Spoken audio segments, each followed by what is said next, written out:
बिस्मिल्लाहिर्रहमानिर्रहीम, अस्सलाम वालेकुम नाज़रीन। मैं आसमा शिराजी, प्रोग्राम है फैसला आपका। क्या कमाल है, शाराए दस्तूर पे कुछ ना कुछ रोज़ होता रहता है और आज तो बहुत ही अहम केस था। कल से बल्कि कितने ही दिनों से तज्जिए हो रहे थे कि शायद कुछ ऐसा हो जाएगा कि जरदारी साहब जेल चले जाएंगे फिलफौर, और इसी तरह से जो है वो बिलावल जो है उनके खिलाफ भी रेफरेंस बन जाएगा। मगर आज कुछ हैरान कुन प्रोसीडिंग्स हुई हैं। हैरान कुन इसलिए कि जो एक्सपेक्टेड था उससे बिल्कुल अलग। इतने दिनों से फेक अकाउंट्स, फालूदे वाले के अकाउंट्स, रिक्शे वाले के अकाउंट्स और पता नहीं किधर किधर से रकम के निकलने की बात हो रही थी। मगर जब हमने चीफ जस्टिस साहब की आज की कार्रवाई देखी और जो रिमार्क्स उनके आए हैं, शॉर्ट ऑर्डर जो आया है, उसने बिल्कुल एक अलग जो है वो पिक्चर पेश की है। और वो पिक्चर मैं आपको उनके रिमार्क्स के ज़रिए से ही सुनाती हूँ। मसलन आज कहा गया कि ऐसा मिक्सचर किया गया है कि उसकी लस्सी बन गई है। क्या ऊपर से फरिश्ते आकर जाली बैंक अकाउंट्स खोल गए? यानी सुप्रीम कोर्ट चीफ जस्टिस साहब ने ये फरमाया कि किसने खोले? जेआईटी की इन्वेस्टिगेशंस में भी जिनके अकाउंट्स खुले हैं उनका नाम सामने नहीं आया, इसीलिए उन्होंने हैरत से पूछा कि क्या फरिश्ते जाली अकाउंट्स आकर खोल गए? मुतमईन होना है कि ओमनी ग्रुप का सियासतदानों और बहरिया टाउन से गठजोड़ है या नहीं। तो जेआईटी की रिपोर्ट में ओमनी ग्रुप का जो ताल्लुक जोड़ा जा रहा था सियासतदानों के साथ, बहरिया टाउन के साथ, उस पर भी चीफ जस्टिस ने कहा कि अदम इत्मीनान है और मुतमईन होना है कि क्या ओमनी ग्रुप का ताल्लुक है भी कि नहीं। ये उनकी इसकी इन रिमार्क्स से मैं उसकी तफसीर आपको बयान कर रही हूँ या तशरीह दे रही हूँ, उससे ज़्यादा कुछ नहीं है। तफ्तीशी रिपोर्ट है, इस पर फरीकैन का जवाब देखना है। इतना मवाद आने के बाद मामले को कैसे ख़त्म कर सकते हैं? असल मसले से हटकर ईसीएल पर तवज्जो को मरकूज ना करें। जाली अकाउंट्स का ताल्लुक बज़ाहिर सियासतदानों, बहरिया टाउन और ओमनी ग्रुप से बनता है। रिकॉर्ड पर काफ़ी मवाद मौजूद है। यहाँ चीफ जस्टिस साहब ने एक मरतबा फिर कहा कि हाँ बनता है ताल्लुक, लेकिन बज़ाहिर इतना, यानी प्रीमा फिशाए इतना रिकॉर्ड मौजूद है कि बज़ाहिर बनता है, लेकिन जाहिर है कि जेआईटी रिपोर्ट को इस्टेब्लिश करना था, वो शायद उसमें नहीं, और उन्होंने कहा कि मुतमईन नहीं हुए। जेआईटी रिपोर्ट ने बिलावल भुट्टो को मामले में क्यों मुलव्विस किया? बिलावल मासूम ने पाकिस्तान में आकर ऐसा क्या कर दिया? बिलावल सिर्फ अपनी मां का मिशन आगे बढ़ा रहा है, आपने उसका नाम ईसीएल में शामिल कर दिया। क्या जेआईटी ने किसी को बदनाम करने के लिए ऐसा किया? क्या किसी के कहने पर बिलावल भुट्टो का नाम रिपोर्ट में डाला गया?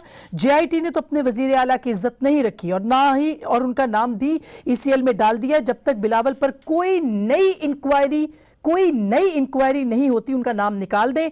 जेआईटी हमने बनाई, जेआईटी रिपोर्ट का वो हिस्सा खत्म करें जिसमें बिलावल भुट्टो का नाम है। अदालत ने जारी अकाउंट्स केस का मामला नैब को भेजने का हुक्म देते हुए नैब को 2 माह में तहकीकात मुकम्मल करने का हुक्म दिया। पहली बात कि अब जेआईटी के अंदर से बिलावल भुट्टो का नाम निकल गया। दूसरी बात कि इसके अंदर काफी रिलीफ कहा जा रहा है कि मिला है जरदारी साहब को। मसलन अनलाइक नवाज शरीफ केस, इसके अंदर ना कोई मॉनिटरिंग जज रखा गया है, ना इसके अंदर कोई हद मुकर्रर की गई है कि रेफरेंस जो है वो कितने 2 माह के अंदर तैयार हो, लेकिन उसका फैसला कब आए यानी कोर्ट कब करे, उसकी कोई हद मुकर्रर नहीं की गई। और यही वो एक अहम नुक्ता है जिससे ऐसा लगता है कि फिलफौर जरदारी साहब और उनकी बहन जो फरियाल तालपुर हैं उनका भी मुस्तकबिल महफूज लग रहा है। कुछ फिल वक्त ही सही, वक्ती तौर पर सही, लेकिन महफूज लग रहा है। बहरहाल इसके बाद पीपल्स पार्टी को क्या सियासी फतह हासिल हो गई है, ये एक बहुत अहम सवाल है। क्या जेआईटी के ऊपर जो एतराजात हैं वो वाकई बिल्कुल दुरुस्त है? क्या जेआईटी की साख खत्म हो गई है? ये भी एक बहुत ही बुनियादी और अहम सवाल है। आज अलबत्ता जो बात की है शहजाद अकबर साहब ने, उन्होंने कुछ ऐसी बातें जरूर कही हैं कि जिसमें मुस्तकबिल के अंदर शायद नैब के अंदर रेफरेंसेस के बारे में हिंट उन्होंने किए। जरा सुनिएगा शहजाद अकबर साहब ने क्या कहा है। आज फैसले का वही मंजर है जो पनामा का जब फैसला आया था और जेआईटी बनी थी तो वैसा ही एक मंजर था। मिठाइयाँ भी बन रही थी कि बल्ले बल्ले हो गई है। किसी एक पार्टी ने भी किसी स्पेसिफिक एलिगेशन का कोई जवाब नहीं दिया। तमाम के जो दलाइल थे वो ये थे कि ये रिपोर्ट जो है ये मनगढ़ंत है, कंकॉक्टेड है, इसको रिजेक्ट कर दिया जाए, नैब को ना भेजा जाए। 2 चीज़ें जिसके ऊपर बहुत ज़्यादा ढोल पीटा जा रहा है कि बिलावल भुट्टो साहब का नाम निकालने का कहा है और उनका नाम ईसीएल से निकालने का कहा है, लेकिन जो क्रिमिनलिटी है उसके ऊपर से ये नहीं है कि अब आपको इसके जवाबदेही नहीं होगी। नेशनल अकाउंटेबिलिटी ऑर्डिनेंस के तहत इन्वेस्टिगेशन डायरेक्टली शुरू हो गई है। इन्वेस्टिगेशन का लफ्ज इस्तेमाल किया गया है, यानी कि इसके बाद या प्ली बार्गेन है या रेफरेंस है। प्री बार्गेन है, ये रेफरेंस है, ये उन्होंने कहा। और उसके साथ उन्होंने आगे पूरी एक लिस्ट भी पढ़ के सुनाई है पीपल्स पार्टी के लोगों की कि ये मुफ्त के जो दौरे हैं या मुफ्त के जो फ्लाइट्स हैं वो कैसे लेते रहे। जरा क्विकली वो भी सुन लीजिए। कायम अली शाह साहब हैं, मुराद अली शाह हैं, फरियाल तालपुर हैं, शर्जील मेमन हैं, मुस्तफ़ा नवाज खोकर साहब हैं, सईद गनी हैं, खुर्शीद शाह हैं, कमर जमान कायरा हैं, फैसल करीम कुंडी हैं, फारूक एच नाइक हैं, यूसुफ बलोच हैं। इनसे भी सवाल किया जाएगा, नैब को सवाल करना चाहिए कि आप कौन सा बेनिफिट दे रहे थे। मुझे तो कोई बस वाला मुफ्त नहीं बैठाता, क्योंकि जो लोग आपसे हकीकत करते हैं वो 2 कंपनियों से 98 कंपनियों पे चले गए हैं। इस चीज का आपको जवाब देना पड़ेगा जब आप इख्तियार में थे। एक नई तलवार लटकती दिखाई दे रही है कि जिन लोगों ने मुफ्त के ट्रिप्स किए हैं, जहाज़ों में बैठे हैं, चार्टर्ड प्लेन्स में बैठे हैं, उनका नाम भी आ सकता है और उनसे भी पूछताछ हो सकती है।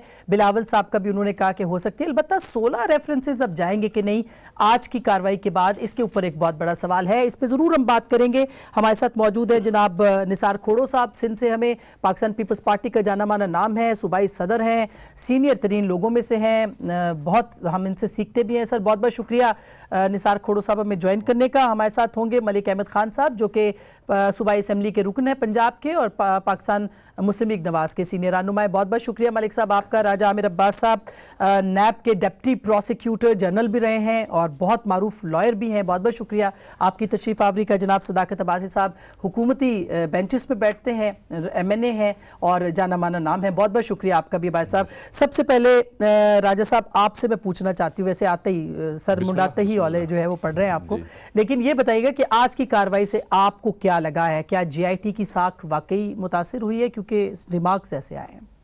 देखिए, JIT की साख से ज़्यादा इम्पोर्टेंट जो चीज़ थी वो साख थी उन अकाउंट्स की, वो अरबों रुपए के फालूदे वाले के अकाउंट्स निकले।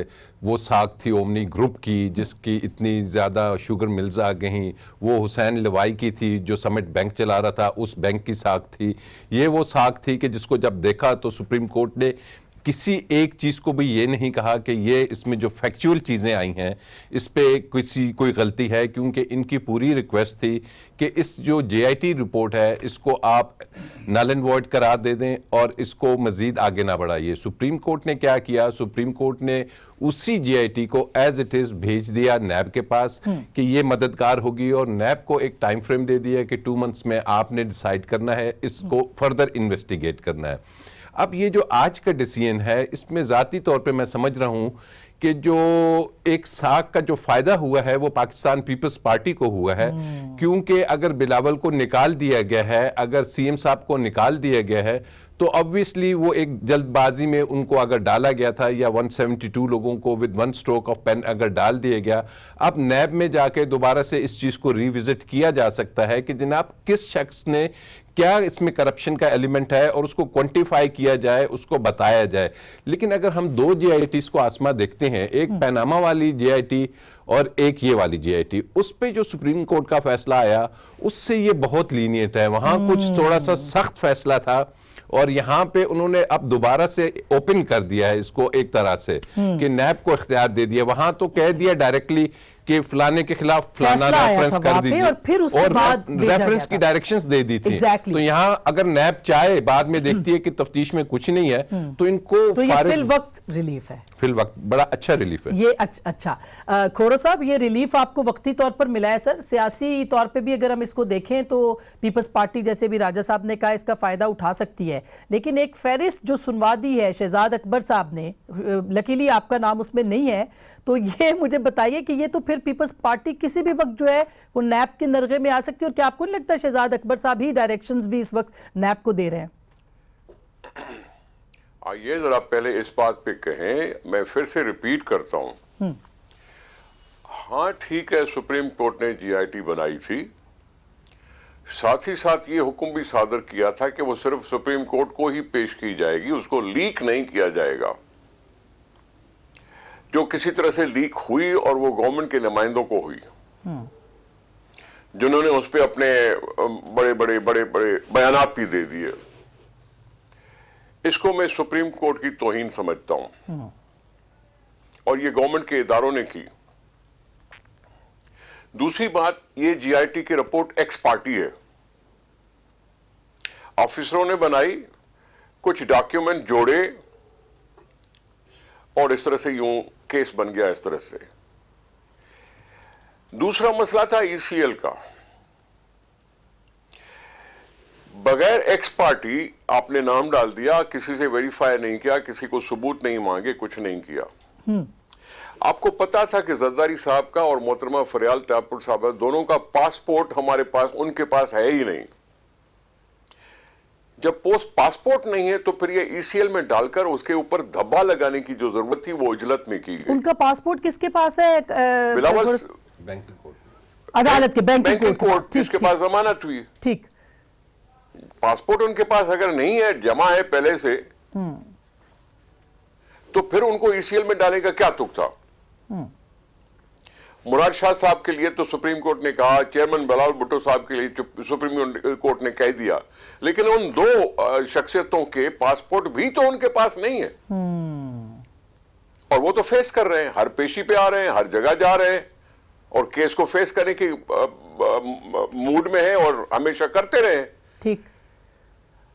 तो ये सारी चीज जो हुकूमत ने उजलत में की, ये हुकूमत के गले पड़ी है।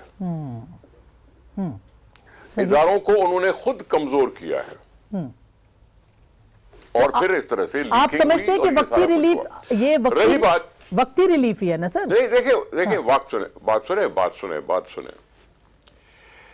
जब रिपोर्ट आती है तो सुप्रीम कोर्ट ने क्या किया? नोटिस भेजे कि इसका जवाब दाखिल करो। मतलब अपनी तुम क्लैरिफिकेशन दो, अगर कोई इसमें कोई सेहत है या नहीं है तो आप क्लैरिफिकेशन दो। आज सुप्रीम कोर्ट ने क्या किया है कि वो कहा है कि जी नैब के अख्तियार में देते हैं कि वो इन्वेस्टिगेट करे या इंक्वायरी करे कि रेफरेंस बनता भी है कि नहीं बनता। उनके जवाबात को भी देखना पड़ेगा और उसके बाद जाके कोई बात होगी। सही। एक्स पार्टी रेफरेंस भी किसी बेसिस पे होता है ना। तो अभी बहुत प्रिलिमिनरी केस है और हुकूमत ने एक हाइप क्रिएट कर दी। सही। अच्छा, इसको सियासी तौर पर इस्तेमाल करने की कोशिश की और वही इस केस को खराब करने का सबब भी बनी है आपके ख्याल में? मलिक साहब, आप एग्री करते हैं इस बात? वो जाने उनका काम। अगर उन्होंने केस को खराब करने की कोशिश की तो उनका काम है। सही। हम तो यही कह रहे हैं कि अभी प्रिलिमिनरी बातों को इस तरह से उछाला गया कि जैसे it's the end of the world. नहीं, ये बड़ा वैलिड पॉइंट है। मलिक साहब, आप एग्री करते हैं? आप खुद लॉयर भी हैं। रही बात दूसरी, सर मैं मलिक साहब से भी पॉइंट ऑफ व्यू ले लूं, मैं फिर वापस आपके पास आती हूँ। जी मलिक साहब। देखिए आसमा, मैं आपका शुक्रिया अदा करता हूं कि आपने मुझे बात करने का मौका दिया। ये बेसिकली कि अगर आपने किसी चीज को एनालाइज करना है तो इस दफा तो हम लिबर्टी पे ना कि इन क्वेश्चन पीपल्स पार्टी है, तो मैं बहुत ऑब्जेक्टिवली बात नहीं करूंगा, मेरी बात सब्जेक्टिव होगी। और अगर कोई भी रीजनेबल टेस्ट अप्लाई किया जाए तो जो खोड़ू साहब कह रहे हैं दुरुस्त कह रहे हैं। अगर गवर्नमेंट ने वो पोजीशन लेनी है कि वो प्रोसिक्यूट कर रही है, एक तरफ गवर्नमेंट की मॉरल अथॉरिटी का ये हाल है, वो कहते हैं कि केसेस हमने नहीं बनाए, और फिर जो जेआईटी की रिपोर्ट है उसकी पूरी ओनरशिप इनके वुज़रा प्रेस कॉन्फ्रेंसेस में लेकर बैठते हैं। तो ये बड़ी अजीब सी एक सूरत हाल है जिसमें एक तरफ तो वो कहते हैं कि जी ये पीएमएलएन ने बनाया केसेस को जो थे, और दूसरी तरफ वो कहते हैं जी कि ये जो मुकदमात हैं इनकी बुनियाद पर इनको ब्रांड कर दें, कह दें कि ये करप्ट है।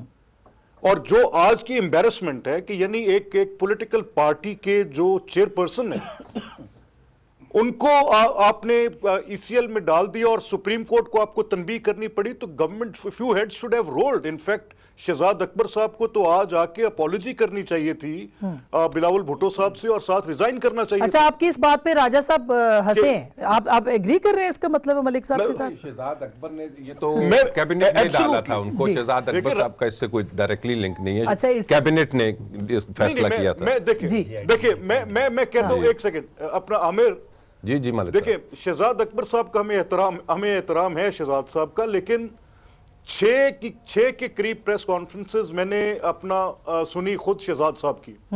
हर प्रेस कॉन्फ्रेंस में शहजाद साहब ने आकर बड़े जोरों शोर से कहा, और साथ उनके फवाद भी बैठे होते हैं, और वो आके पूरी जेआईटी की रिपोर्ट की बकायदा कंटेंट वाइज उसके एक एक पैराग्राफ को उठाते हैं, कभी समिट बैंक की बात करते हैं। मैंने शहजाद साहब से कहा कि शहजाद साहब, अगर आप कोई भी लीगल बात कर रहे हैं तो ये बताएं कि क्या अगर एक बैंक जो समिट बैंक है उसकी इक्विटी को state bank of Pakistan regularise करने का लेटर जारी कर रहे हैं, तो आसिफ जरदारी साहब को पूछने से पहले क्या आपको स्टेट बैंक को नहीं पूछना चाहिए? एग्जैक्टली। He said कि वो सब्सिक्वेंटली हम पूछें। हाँ बिल्कुल उन्होंने कहा हम बिल्कुल subsequently बिल्कुल, ये पूछेंगे। इंपॉर्टेंट बात है। ये थोड़ा तो सा लग इससे ये रहा है पहले कि कि मैं अब्बासी साहब जी बिल्कुल आप सही कह रहे हैं कि वो सारा जो नजला है वो गिरना तो स्टेट बैंक के ऊपर चाहिए था कि समिट बैंक किस तरह से पैसे दे रहा है और बांट रहा है और ओमनी ग्रुप कैसे दे रहा है। घोड़ो साहब आप एक पॉइंट ऐड करना चाहते, फिर मैं बाई साहब के पास आऊं।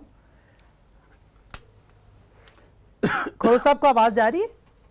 नहीं, अच्छा अब्बास साहब। जी जी आ रही है सर, आप कुछ ऐड करना चाह रहे थे, फिर मैं जवाब लूं अब्बास साहब से।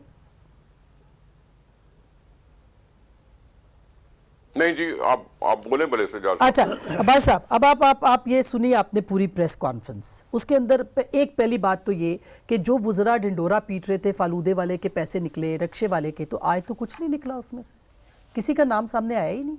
सब कुछ निकला है जेआईटी के अंदर। जेआईटी के अंदर ये बात कि जी Omni group, Zardari group, Bahria town और कॉन्ट्रैक्टर्स जो गवर्नमेंट के ठेके लेते थे वो सारे पैसे जमा कराते थे जाली अकाउंट्स में, और वहाँ से वो राउट होके कभी घर में तोहफे आ रहे हैं, कभी केक आ रहे हैं, कभी बकरे आ रहे हैं, कभी घर का सीमेंट आ रहा है, कभी घर के खर्चे के लिए 1.5 करोड़ आ रहा है। वो सारी बातें साबित हो गई।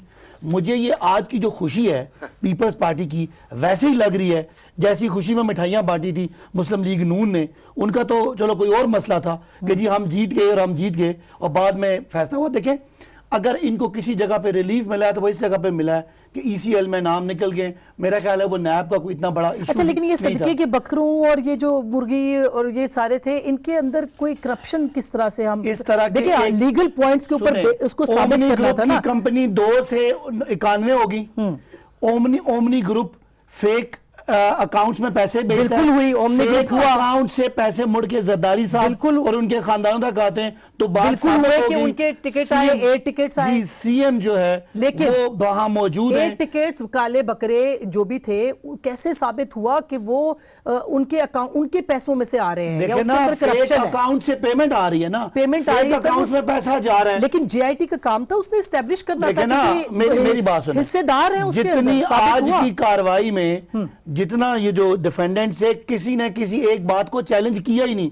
इन्होंने कहा पूरी रिपोर्ट को रिजेक्ट कर दें। जो आज हमने प्रेस कॉन्फ्रेंस सुनी, मैं इतना लीगल एक्सपर्ट तो हूं नहीं, बड़ा सीधा वाजे एक फ्रॉड का केस है। और मैं समझता हूं, मेरी समझ के मुताबिक उनको तो 3 महीने मिले थे, नैब को 2 महीने मिले, और 2 महीनों में इनके बचने का चांस इसलिए नहीं है कि वो केस था एसेट्स का, और एसेट्स के केस में तो चलो बहुत सारी बातें साबित करनी है। ये सीधी फाइनेंशियल ट्रांजैक्शंस हैं जिनको कोई डिनाई नहीं कर सकता। अच्छा, मैं एक हमारे सेकंड, यहाँ खान रोकूं मैं। साहब पे एक बात, आज क़यामत की निशानी है कि केस बनाने वाले, पीएमएलएन वाले, पेट खाने वाले जरदारी को, जरदारी साहब को, जरदारी साहब सुने ना, उनको डिफेंड कर रहे हैं, तो लीगल पॉइंट्स पे बात मेरी करो। बात सुने। आज पीएमएलएन के वर्कर के पेटों में मरोड़ पड़ रही होगी कि हम पूरा 10 साल का बयानिया कि ये जरदारी साहब अच्छा, इन्होंने ये कर दिया, वो कर दिया। आज मुस्लिम लीग नून, नहीं, ये जवाब हमारा नहीं है। जो नैरेटिव है उस पे आ गई कि जब फंसेंगे दोनों इकट्ठे हो जाएंगे। मैं खोड़ो साहब, आप वो कह रहे हैं डिफेंड नहीं किया किसी ने, जेआईटी बेसलेस, किसी ने नहीं कही कि रिपोर्ट्स बेसलेस है। आखिरी ये बात देखिए, बात सुने, ये जो अब्बासी साहब हैं, पता नहीं कौन, जो हुकूमती बेंचेस पे बैठे हैं, उनको बोलो कि अपने ऊपर जग हसाई न करो।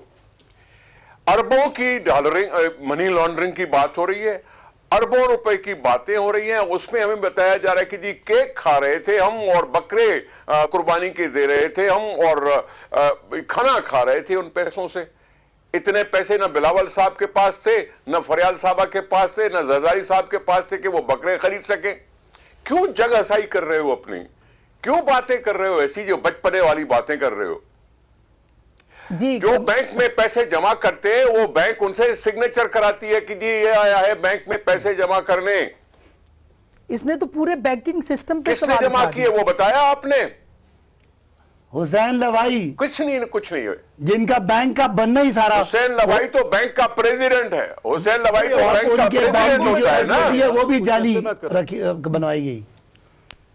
जी मलिक साहब, आप बैंक में पैसे जमा किसने कराए? मैं अब्बासी साहब आप ज्यादती कर रहे हैं, या आप आर्गुमेंट बिल्ड करें जो एक पेस पर आए ना, हम आपके साथ बात करें, आप कोई दलील दें, आप करें साबित जरदारी साहब के ऊपर कि ये करप्शन है, मियां नवाज शरीफ पर ये करप्शन है, दलील के साथ बात अच्छा, करें। मैं दलील के साथ ब्रेक के बाद बात करेंगे, ब्रेक के बाद अब्बास साहब से पहले पूछेंगे, फिर उसके बाद बात आगे बढ़ाएंगे। एक छोटी सी ब्रेक, वापस आते हैं ब्रेक के बाद।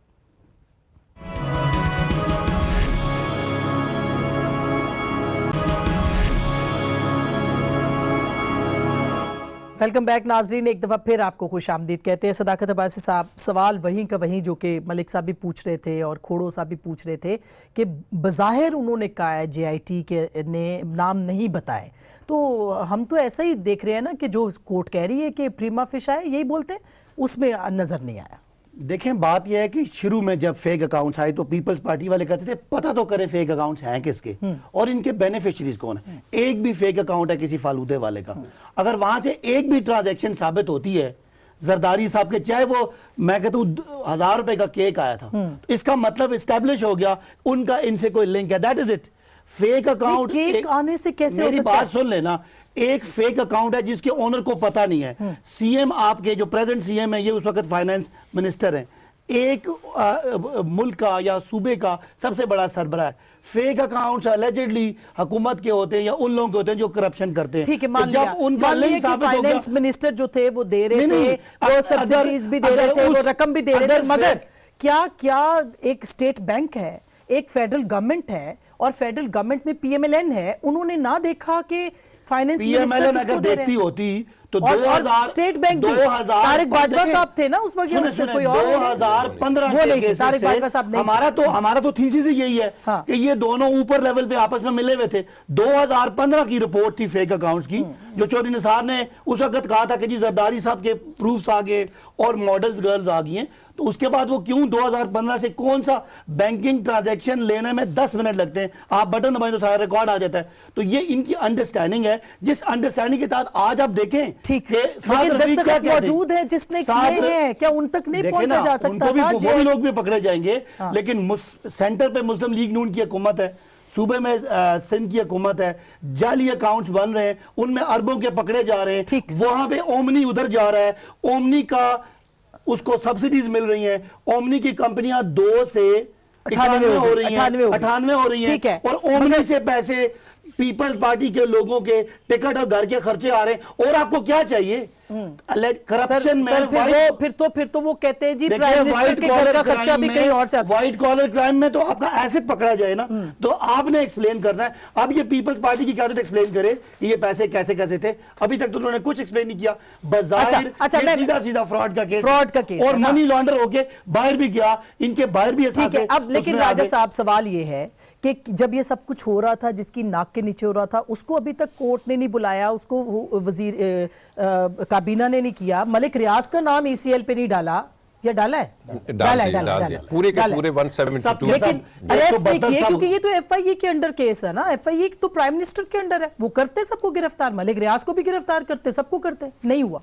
हाँ, अब इसमें अरेस्ट नहीं हुए क्योंकि JIT जो से थी वो FIA की बनी हुई नहीं थी, JIT बनी थी सुप्रीम कोर्ट ऑफ पाकिस्तान के ऑर्डर्स पे, और उसने रिपोर्ट भी सिर्फ सुप्रीम कोर्ट को ही करना था। लेकिन ECL पे नाम तो बगैर पूछे डाले सुप्रीम कोर्ट ने। ECL पे नाम डालना, अरेस्ट करना दो अलग बात है ना। हाँ, उस पे वो तो भी तो बगैर पूछे सर, यही तो आज जज साहब ने कहा मुझसे पूछे बगैर। जज साहब से पिछली पेशी पे बड़ी रिक्वेस्ट की थी खोसा साहब ने कि ये तमाम नाम आप ECL से हटा दीजिए।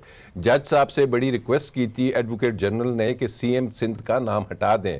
अब इसी सुप्रीम कोर्ट ऑफ पाकिस्तान की जजमेंट है जनरल मुशर्रफ के केस में कि ECL पे नाम डालना या निकालना हुकूमत का प्रेरोगेटिव है, उनकी डिस्क्रिशन है, वो जिसे चाहे रख सकते हैं। इसी को ज़हन में रखते हुए उन्होंने 172 के 172 अफराद के नाम नहीं निकाले, करना चाहते तो वो कर सकते थे। हाँ। लेकिन उन्होंने सिर्फ 2 अशखास का नाम निकाला, वो भी ECL की हद तक बिलावल भुट्टो साहब का और CM साहब का। लेकिन साथ उनको ये कहा कि अगर नैब इनको बुलाना चाहती है फॉर इन्वेस्टिगेशन तो वो बुला सकती है। अब इसमें ये जो थोड़ी सी खुशी की बात तो है, लेकिन इनको थोड़ा सा समझना चाहिए चाहिए कि परेशानी की बात बाद में ये होती है कि अगर नैब इसको सही चलाएगी तो नैब में एक सेक्शन होता है फाइनेंशियल क्राइम्स का। ये जितनी भी स्टेट बैंक की STRs होती हैं ना, सस्पिशन ट्रांजैक्शन रिपोर्ट्स, एक सेकंड दीजिएगा, ये तमाम की तमाम उनके पास ऑलरेडी जाती हैं, उनके पास भी ये रिकॉर्ड मौजूद होगा और ये बड़ा आसानी से वो इन है। चीजों को देख के और फौरन कंपाइल भी कर पाएंगे। एग्जैक्टली मलिक साहब, ये तो मतलब बहुत आसान था। JIT तो पता चला के बताती कि फालूदे वाले के अकाउंट में असल पैसा किसका था। वो मतलब आपके ख्याल में कहां प्रॉब्लम हुई है, क्यों नहीं ये सामने आ सका मामला? देखिए आसमा, बात बड़ी सिंपल थी और इसमें एक बड़ी सादा सी मंतक थी इसके अंदर। अब देखिए, जब ये आपको याद होगा रिसेंटली, इन रिसेंट पास्ट, जब डॉलर की प्राइस पाकिस्तानी रुपये के मुकाबले में यकदम बड़ी गैर मामूली इजाफा हुआ, तो प्राइम मिनिस्टर और फाइनेंस मिनिस्टर दोनों की ये स्टेटमेंट आई कि स्टेट बैंक एक ऑटोनमस अदारा है और उसकी एक अपनी वर्किंग है जिसमें गवर्नमेंट इंटरवीन नहीं कर सकती।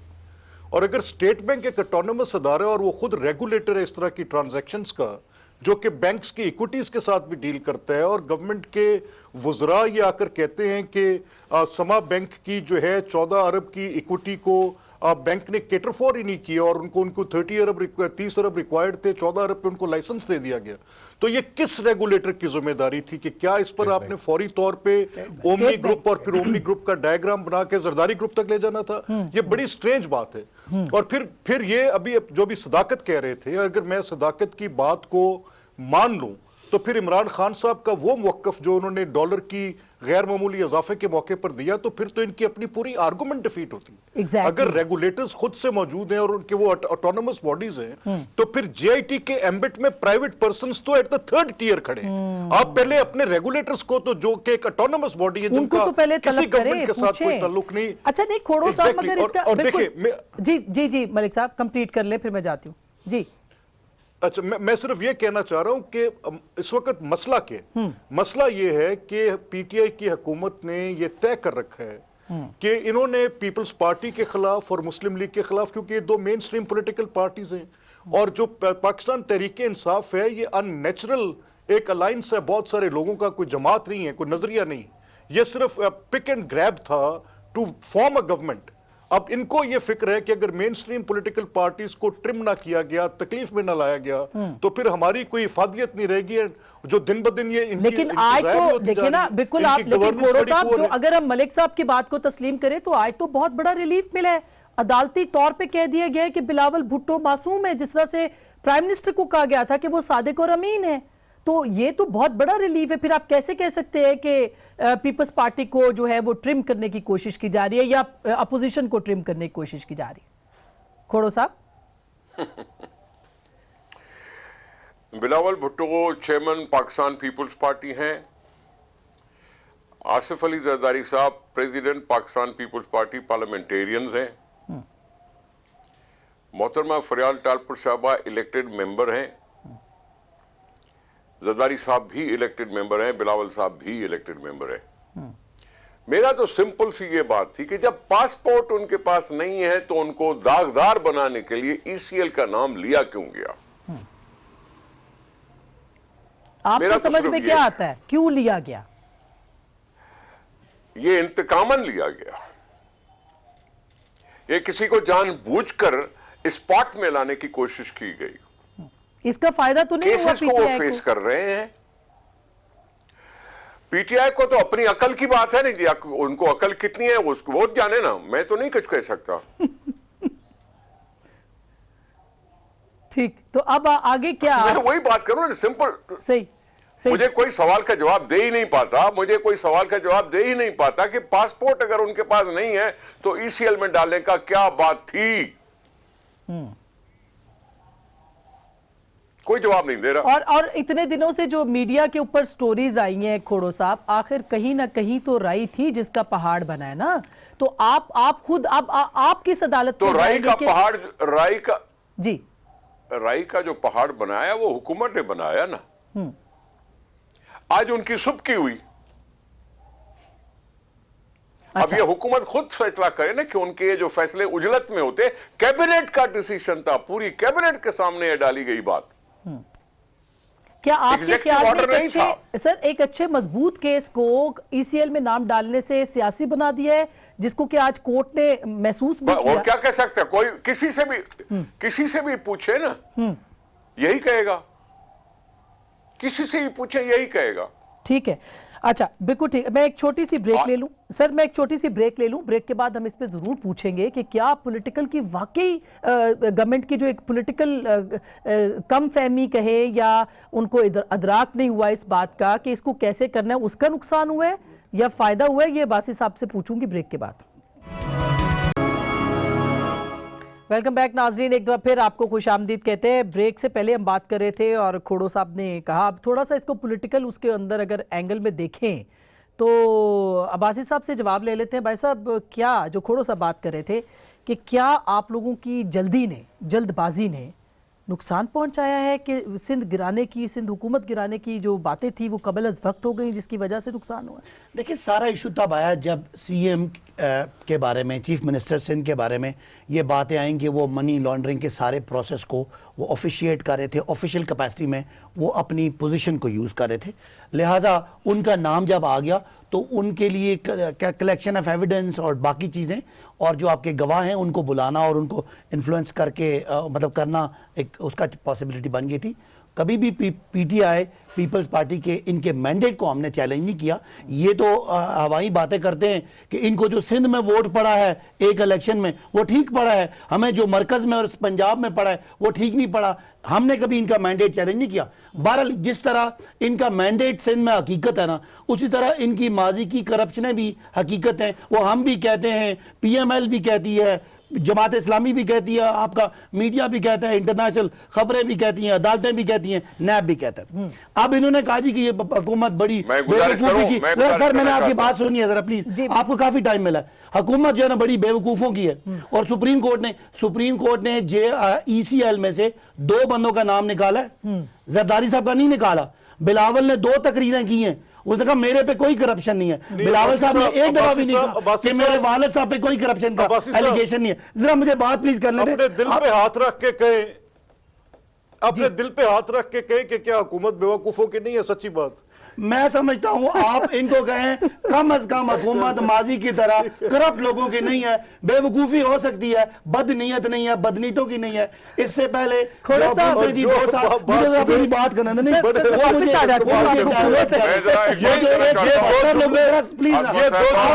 मैंने सुनी है। आप ये डाइवर्ट करने के लिए जुमले बोलते हैं मलिक अच्छा, टाइम खत्म हो जाएगा जी। 172 लोग, मैं आ रही हूं खोड़ साहब, उसमें सियासतदान भी थे, उसमें बैंकर्स भी थे, उसमें प्राइवेट बिजनेसमैन भी थे, सबके साथ बराबर की तकसीम हुई है।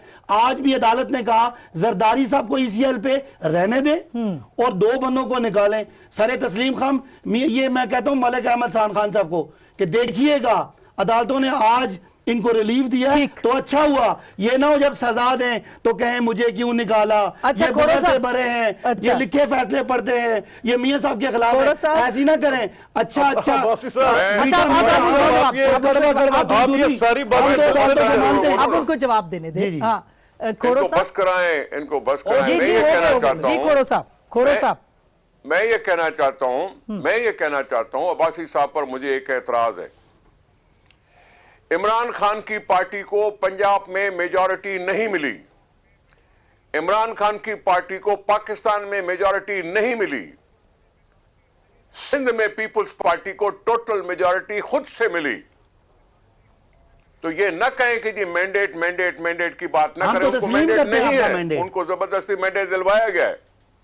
उनकी हुकूमत बनाने के लिए उनकी मददगार सामने आए जिन्होंने दूसरी पार्टियों से लोगों को पकड़ के और हुकूमत बनाने में इनका अलाकार बनाया। उनको सिंपल मेजॉरिटी नहीं मिली इमरान खान को। मैं नहीं मानता कि पाकिस्तान इमरान खान को अपनी किस्मत दे रहा था। अच्छा, तो किसको मिली है सर? पाकिस्तान में और पंजाब में किसको मेजॉरिटी मिली, आप जरा बता दें। नहीं आपकी मेजॉरिटी, नहीं आपकी मेजॉरिटी। जी मलिक साहब, दिस इज जी better taste of your medicine.